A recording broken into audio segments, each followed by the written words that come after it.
А зачем вы его заблокировали? Я так понимаю, чтобы легче стадию горевания пройти. Перегоревали, отпустили, прожили. Либо он задалбывал вас сообщениями, лайками, постоянной вот этой вот лайковой, огоньковой энурезностью. Что? Если уже вы живете спокойно, хорошо, готовы к новым отношениям, улыбаетесь себе, наслаждаетесь жизнью и своим здоровым состоянием психическим и физическим, и просто синички на елке вызывают у вас улыбку, то вот тогда вам и не надо даже помнить, заблокирован ваш бывший или разблокирован.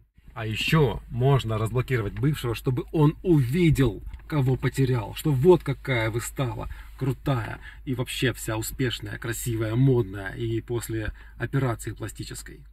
Что-то вы с ним ничего там не прошли, не прожили, не перегоревали, не переболели. В терапии. Думайте сами, надо оно вам или нет. А оно вам, конечно, надо. Надо, потому что вы же хотите жить в страданиях. Это ж как круто, а? Капельница с кортизолом, с стрессом. Потому что что? Жить и наслаждаться? Ну уж нет. Надо вот быстрее туда, в привычную, пожертвить, поплакать, порыдать. И самое интересное, что ваш же мозг вам скажет: ну что за глупость, а? Ну что ты вот как ребенок? Ты же в терапии с психологом работаешь. Ты ж такая осознанная. Да разблокируй его, что за детский сад? Вот так он вам и свистит. Нагло, безапелляционно и сладко. Чувствуете? Нормально. Заблокируйте, переживете. Ровно дышать будете, когда будете видеть его фотографии либо где-нибудь сторис, либо на улице. И все.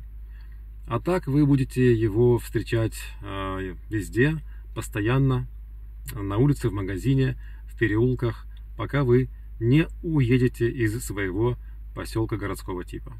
Пишите в комментариях, если ваш бывший заблокирован, разблокирован, сепарирован, диагностирован, препарирован или кремирован.